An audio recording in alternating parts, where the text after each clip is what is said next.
성부와 성자와 성령의 이름으로 아멘.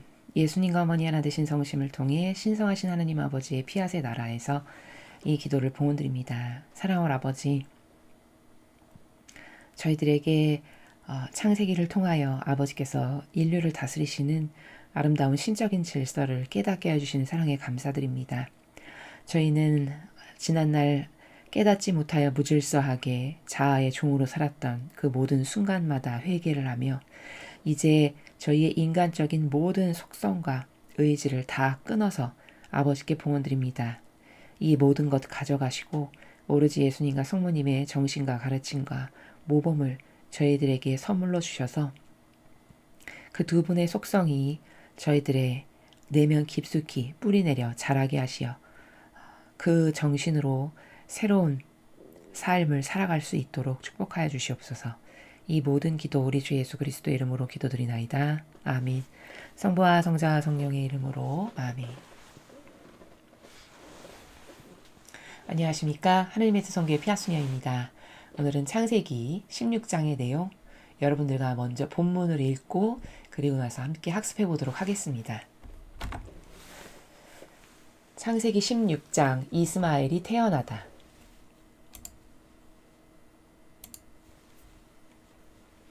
아브람의 아내 사레는 아직 아이를 낳지 못했는데 마침 사레에게는 하갈이라는 이집트인 몸종이 있었다.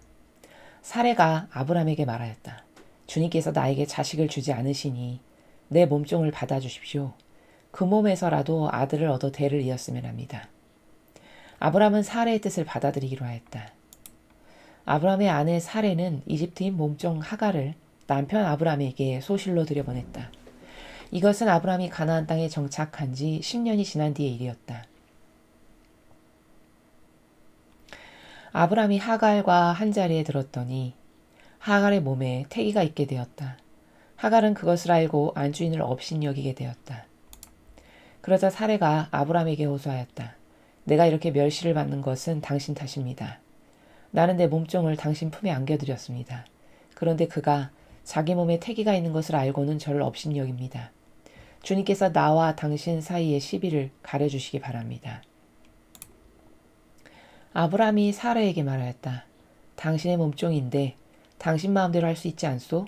당신 좋을 대로 하시오.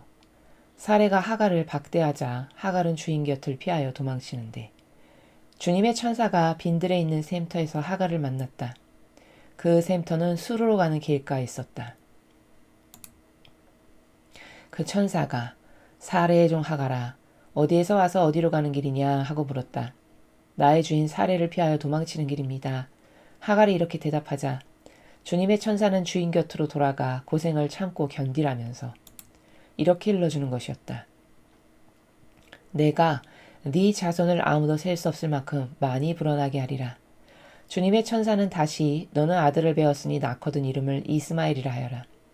네 울부짖음을 주님께서 들어주셨다. 내 아들은 들나귀 같은 사람이라 닥치는 대로 치고받아 모든 고륙의 형제와 등지고 살리라. 하갈은 자기에게 말씀해 주시는 주님을 나를 돌보아 주시는 하느님이라고 불렀다.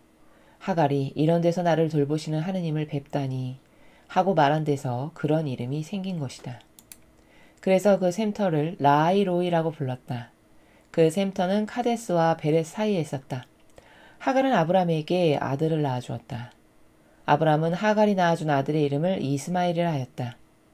하갈이 아브람에게 아들을 낳아준 것은 아브람의 나이 86세 되던 해의 일이었다. 주님의 말씀입니다. 하느님 감사합니다.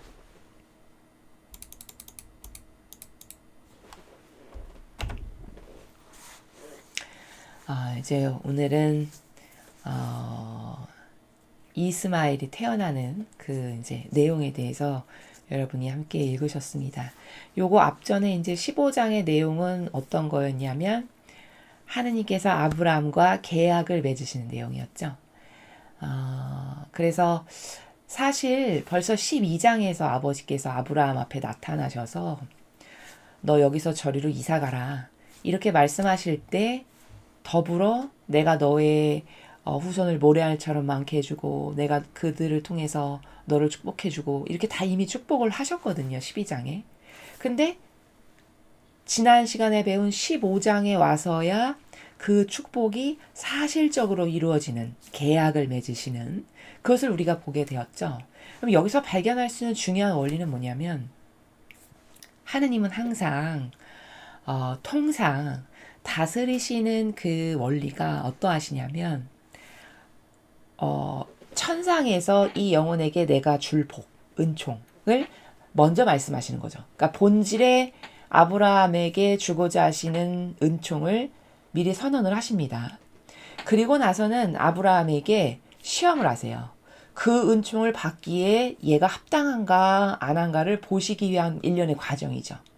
그래서 이제 허들 같은 걸 이렇게 두시죠. 그 허들을 아브라함은 다 통과를 한 겁니다. 예를 들면 이제 어떤 허들이었냐면 12장에 만나주시면서 너 여기서 저기로 이사가라. 이렇게 말씀하신 게 하나의 시험이고 허들이었죠. 근데 그때 아브라함이 어떻게 반응했냐면 요만큼도 이유를 대거나 변명, 핑계대는 나라가 일절 없이 바로 즉시 순종으로 묻지도 따지지도 않고 바로 아버지께서 말씀하신 대로 행하는 요런 반향을 합니다. 근데 그걸 하느님께서 다 보신다는 거죠. 그리고 나서 이제 롯, 조카인 롯과 함께 살았는데 그 롯이 이제 분가시켜서 내보냈는데 분가에서 나가서 살면서 그 주변 왕들 사이에 세력 간 전쟁이 일어나니까 그 롯도 이제 거기에 휩쓸려 가지고 휘말려서 잡혀가게 되는 이런 일이 발생하죠. 그때 아브라함이 또 어떻게 처신하는지를 아버지는 유심히 보시죠. 근데 자기 사병을 다 이끌고 또 자기를 도와주는 사람들을 데리고 가서 롯을 건져냅니다. 구해주죠. 그리고 이제 그 롯이 사는 그 나라의 왕까지도 소돔과 고모라의 왕까지도 구해주는 이제 이런 것을 보면서 근데 끝에 또 어떤 마음가짐과 정신의 나라냐면 그 왕이 내가 이런 거 나를 구해줬으니 다 당신에게 전리품으로 드리리다 이렇게 이야기하니까 나는 하나도 시로라기 한 톨도 당신이 주는 건 안 가져갈 거요. 대신에 나를 돕느라고 여기 따라왔던 이들의 몫은 챙겨주시오. 이렇게 자기는 배제하고 자기의 사역과 욕망은 챙기지 않지만 자기를 돕고 협력하는 그들의 어떤 필요라든가 요구는 알아서 솔선수범해서 챙겨주는 이런 정신세계를 볼 수 있죠. 그러니까 이런 모든 순간순간의 작은 것 하나하나가 사실은 하느님께서 아브라함을 시험하시는 순간이었고 그 축복이 합당한가 어떤가 보자 해서 허들을 놓았던 많은 순간들이었는데 그때마다 아브라함은 반향을 잘했다는 거죠. 그래서 그 모든 것이 통과가 돼가지고 지난 시간에 배운 15장에 와서 내가 너를 이런 민족의 아버지로 너를 축복한다. 믿음의 조상으로 너의 후손이 저렇게 모래알처럼 많아질 거다. 그리고 아브라함이 저를 축복하신다는데 저는 자식 하나가 없습니다. 이렇게 이야기했죠. 그랬더니 아버지께서 뭐라고 하셨냐면 걱정 말아라. 너는 저 종에게서 너의 대를 이을 게 아니고 네 몸에서 난 네 친자식에게서 내가 대를 잇게 할 거다. 이렇게 다 약속을 하시고 축복을 하셨습니다. 그럼 지난 시간에 우리가 배운 것 중에 가장 키포인트가 되는 중요한 내용은 뭐냐면 하느님은 어떤 영혼을 축복하시거나 은총을 주실 때 그것에 상응하는 결과가 있는가를 항상 시험하신다. 요게 핵심이죠. 우리가 그것을 알고 올바르게 반영할 줄 알아야 한다라는 것입니다. 자, 그리고 이제 오늘 16장은 이제 드디어 이스마엘이 태어나는 과정에 대해서 말씀을 하고 계십니다. 여기 이제 첫 줄을 보면은 아브람의 아내 사레는 아직 아이를 낳지 못했는데 마침 사레에게는 하갈이라는 이집트인 몸종이 있었다. 그러니까 이 하갈이라는 여자는 왜 아브람이 아주 흉년이 들어가지고 이집트에 잠깐 가가지고 살았던 적이 있었죠. 우리가 앞에서 학습을 하였죠. 근데 이제 그때 자기 아내인 사레가 아주 아름다운 여인으로 보이게끔 이집트 왕의 마음을 사로잡아가지고 사레가 그 왕한테까지 들게 되죠. 근데 하나님께서 그 여자는 주인이 잇몸이다 이렇게 해가지고 거기다가 이제 벌을 내리셔가지고 그 이집트 왕이 깜짝 놀래가지고 사례며 뭐 종이며 양떼며 소떼며 이런 거 다 너 가져가라. 어서 여기서 가라. 해가지고 이제 그때 이집트에 갔다가 큰 부자가 돼서 나오는 요런 일을 아브라함이 겪은 적이 있었죠. 그때 데리고 왔던 몸종이 바로 하갈입니다. 그래서 여기 이집트인 몸종이라고 되어 있죠. 그래서 이제 그 하갈이라는 몸종하고 같이 살고 있었는데 사례가 아브라함한테 이렇게 이야기를 하는 거죠. 주님께서 나에게 자식을 주지 않으시니 내 몸종을 받아주십시오. 그 몸에서라도 아들을 얻어 대를 이었으면 합니다.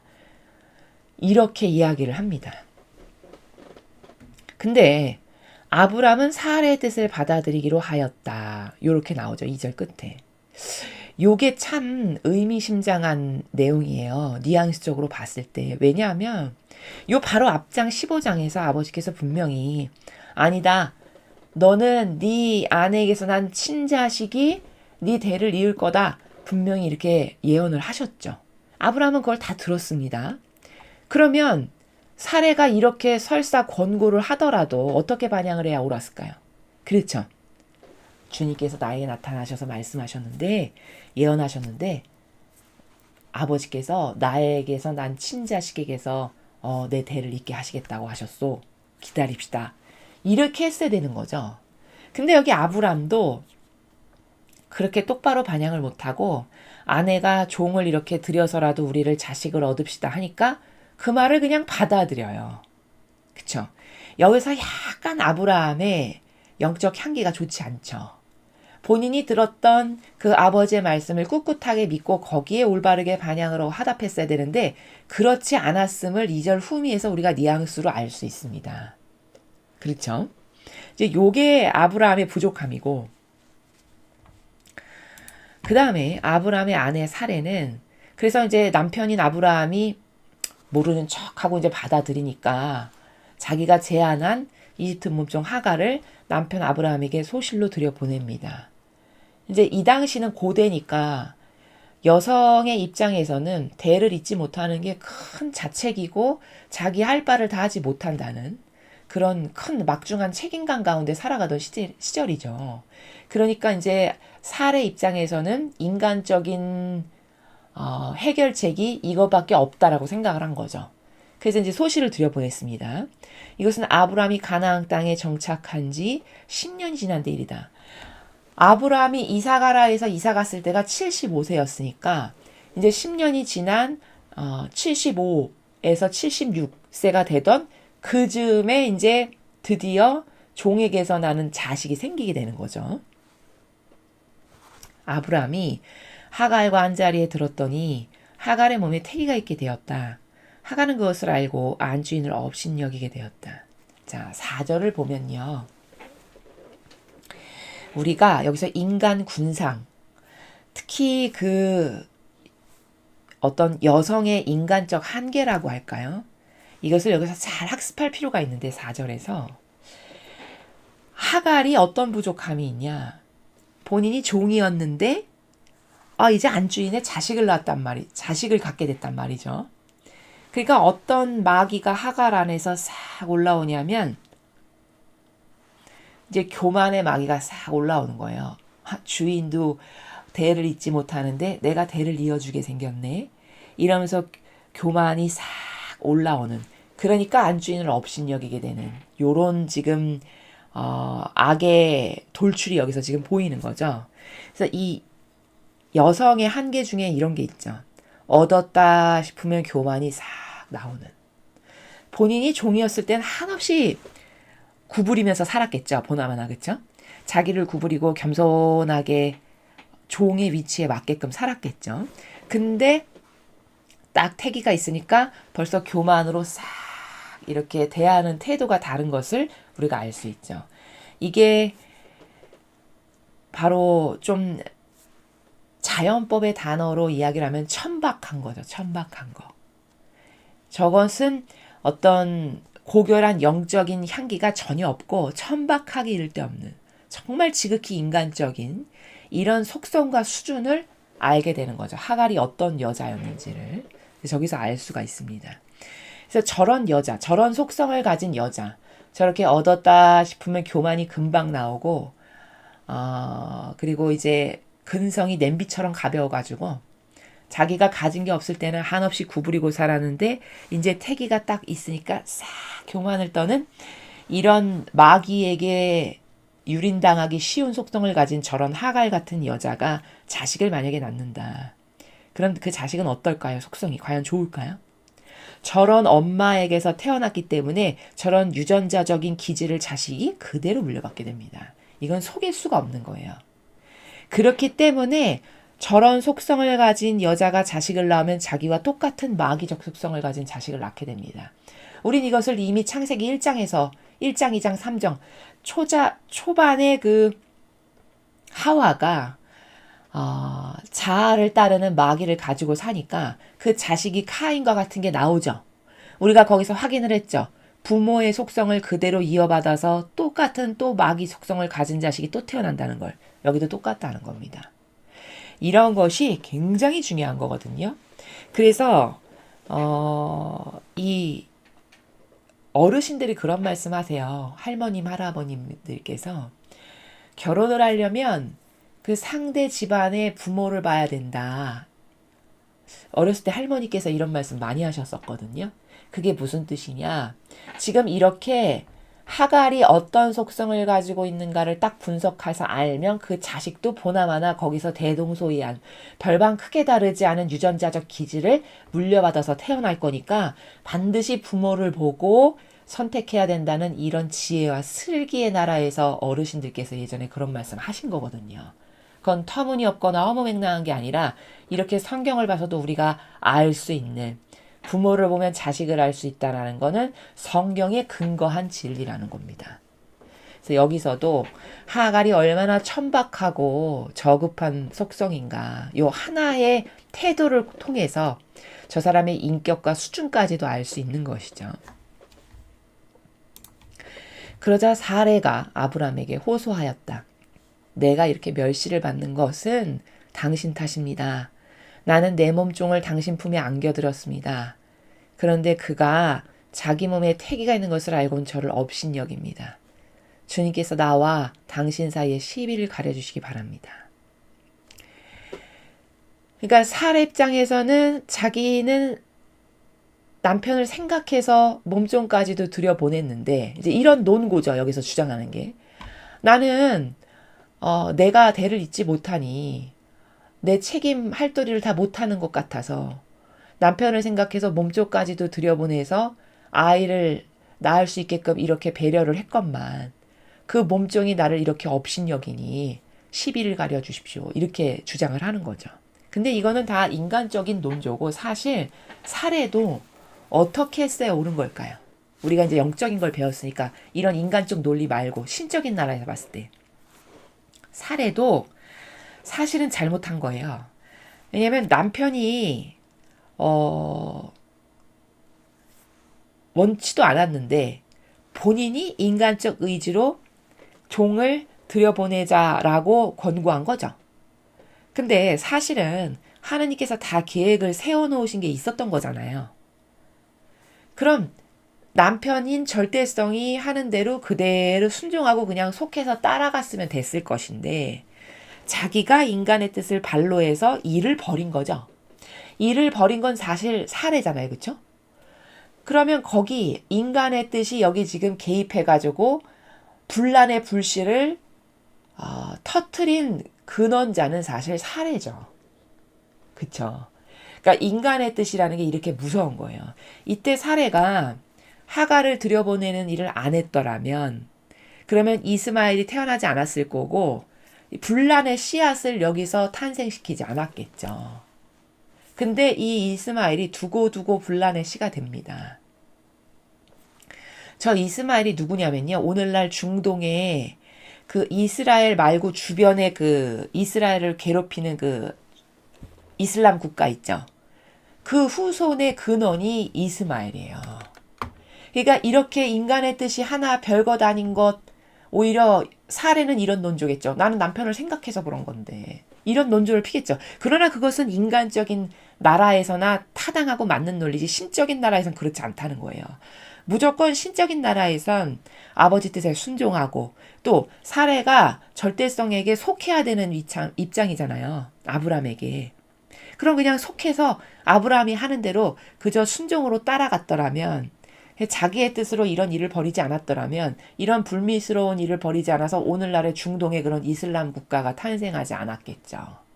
근데 이 사례의 작은 인간의 의지 하나가 수천 년이 지난 오늘까지도 저렇게 중동의 분란의 씨앗을 만든 근원의 역할을 사례가 한 거다라는 겁니다. 이해되시죠? 여기서 우리가 알아야 될 건 뭐냐면 인간의 뜻은 이렇게 부작용만 양산하는 거구나. 이걸 반드시 깨달아야 된다는 것이죠. 아브람이 사례에게 말하였다. 당신의 몸종인데 당신 마음대로 할 수 있지 않소. 당신 좋을 대로 하시오. 자, 사례가 저렇게 앞에서 이제 내가 이렇게 업신여김을 당하니 내 이 하소연을 풀어주시오. 이렇게 이야기하잖아요. 그러니까 아브람이 사례에게 뭐라고 하냐면 당신 종이니까 당신 맘대로 하시오. 왜냐면 소유권이 사례에게 있는 거잖아요. 사례에게 속한 몸종이니까. 그러니까 당신 마음대로 하시오. 이제 이렇게 이야기를 하는 거죠. 그래서 이제 사례가 하갈을 이제 박대합니다. 자기를 무시하고 업신여기니까 가만히 두지 않고 또 이제 여기서 인간적인 싸움이 나는 거죠. 그래서 하갈을 박대하니까 하갈은 주인 곁을 피해서 이제 도망을 치는 거죠. 주님의 천사가 빈들에 있는 샘터에서 하갈을 만났다. 그 샘터는 수르로 가는 길가에 있었다. 도망치다가 주님께서 천사를 보내셔서 하갈을 만나주시는 거죠. 자, 그 천사가 사례의 종 하갈아 어디서 와서 어디로 가는 길이냐 하고 물었다. 나의 주인 사례를 피하여 도망치는 길입니다. 하갈이 이렇게 대답하자 주님의 천사는 주인 곁으로 돌아가 고생을 참고 견디라면서 오히려 하갈에게 다시 주인 곁으로 가서 너는 그 고생을 참고 견뎌라 이렇게 이야기를 해주네요.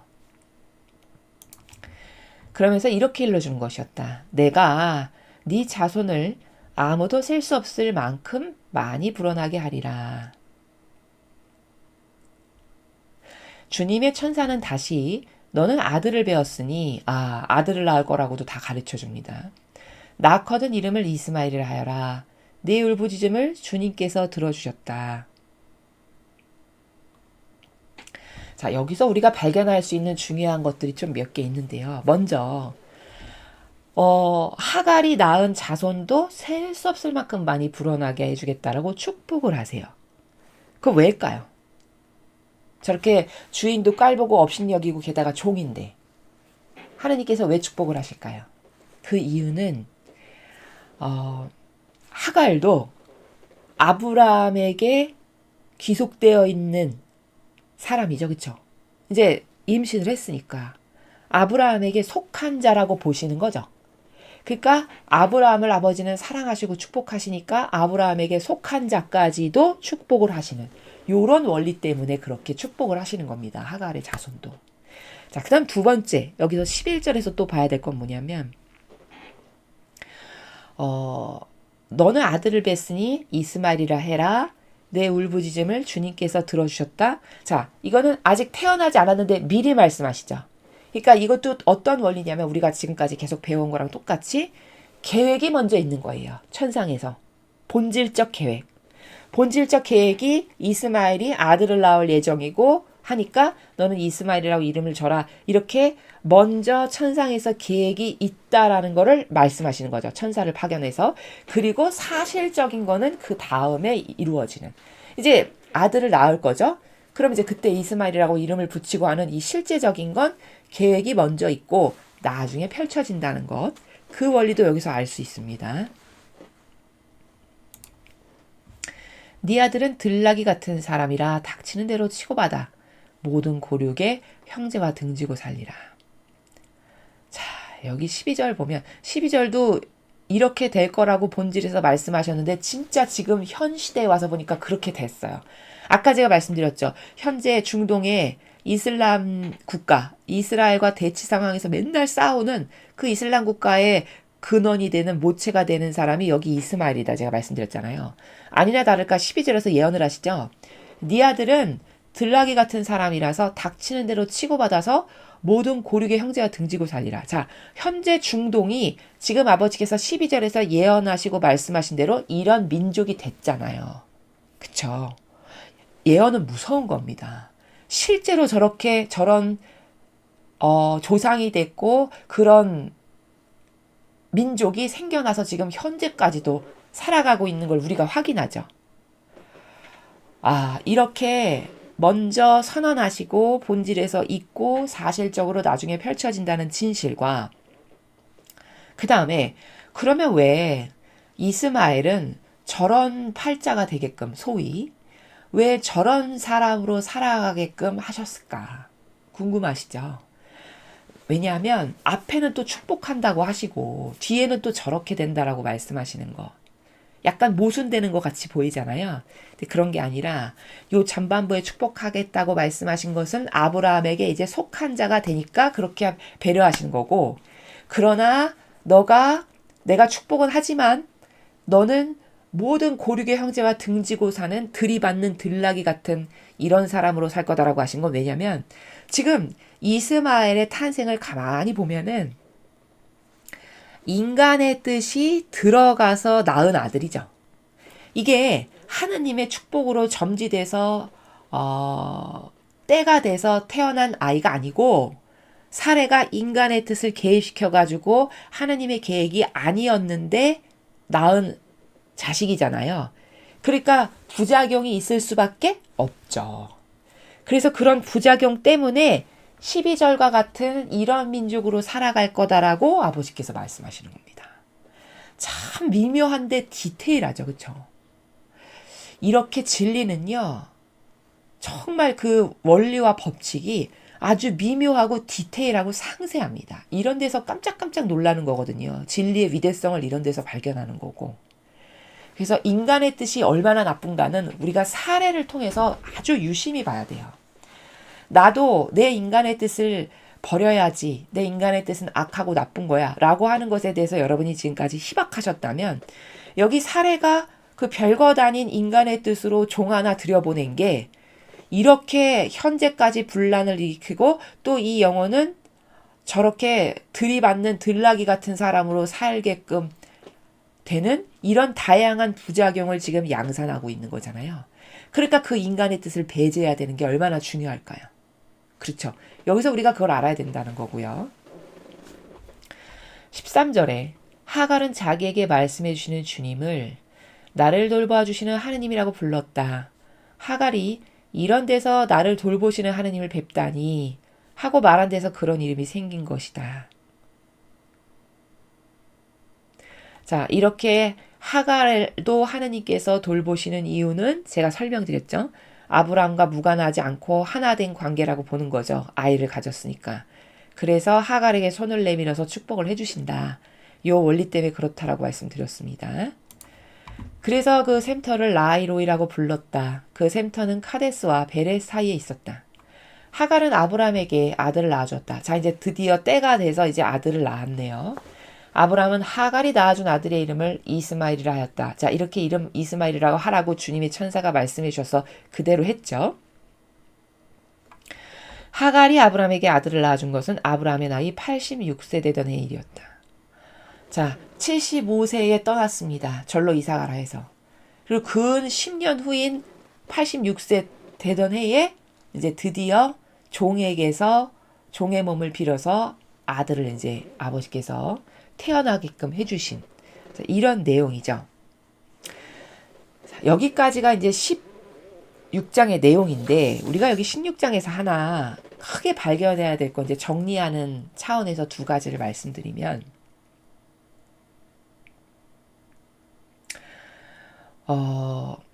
먼저 이거예요. 궁금하게 생각하실 분들이 혹시 계실까봐 아브라함은 저토록 자식이 있었으면 하고 갈망을 하고 하느님께 반향도 잘하고 순종도 잘하고 저런 아들이었는데 우리가 봤을 때 상응도 너무 좋았고 상응의 관계도 왜 하느님은 저런 아브라함에게 100살이 되어서야 이삭을 주셨을까요? 여러분 이거 생각해 보신 적 있으십니까? 저렇게 갈망도 뛰어나고 그냥 하느님이라고 하면 순종으로 정성껏 사랑하고 반양하고 상응도 잘하고 그랬는데 왜 100살이 돼서야 자식을 주셨을까요? 그거는 아직 하느님의 때가 이르지 않아서예요. 그러면 그 때가 이르지 않았다라는 건 구체적으로 무슨 말이냐면 상응의 관계, 하느님과 아브라함과의 상응의 관계가 있잖아요. 그렇죠? 그러한 상응의 관계가 아직 다 채워지지 않았으니까 아버지는 하느님과 아브라함과의 올바른 상응 관계가 다 채워질 때까지 기다리시는 거죠. 근데 그 올바른 하느님과의 완벽한 상응 관계가 100살이 다 되어서야 채워진 거예요. 그래서 그때 상응 관계의 열매가 되는 이삭을 딱 주신 겁니다. 이해되시죠? 이런 원리 때문에 그렇다라는 거고, 그 다음에 이제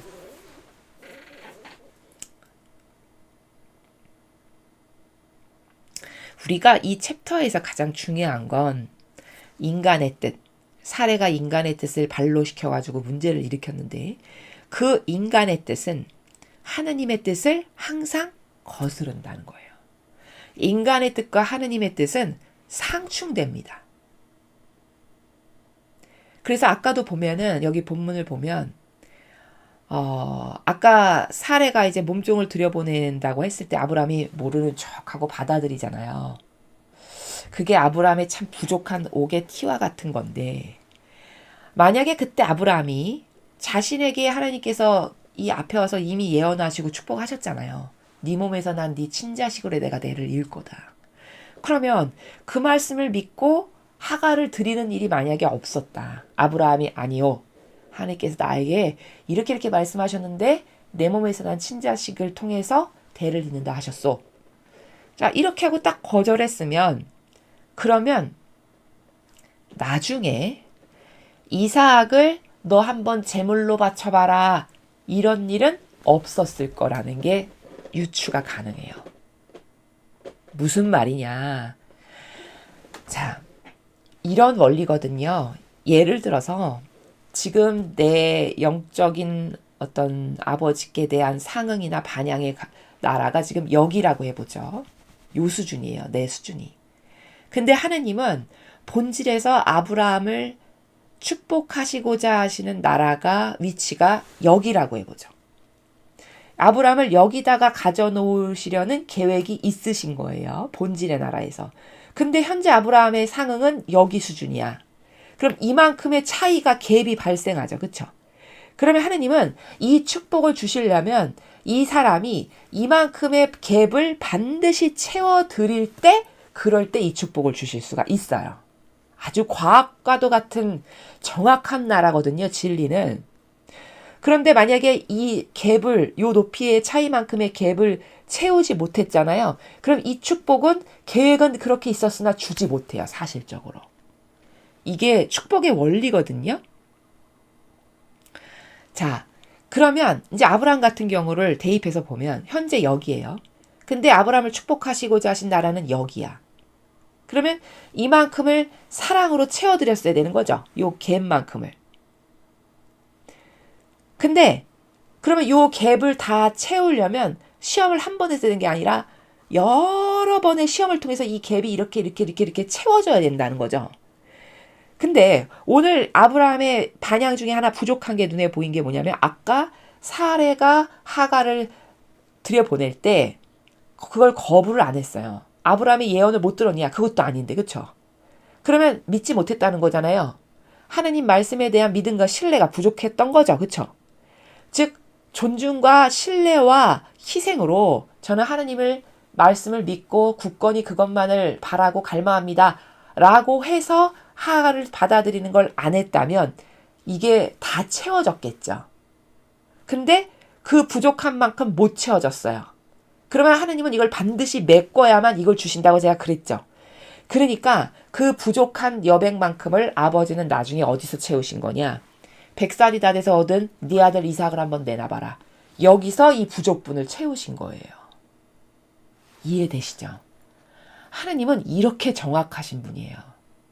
제가 누누이 말씀드리지만 인간하고는 차원이 달라요. 제가 차원이 다르다라고 하는 건 여러 가지 관점이 있을 수 있는데 오늘 여기에 포커스를 맞춰서 차원이 다르다라고 말씀드리는 건 어떤 거냐면 인간은 대충 눈 가리고 아웅 그리고 막연하고 뭉뚱그리하고 사고방식이 이렇죠.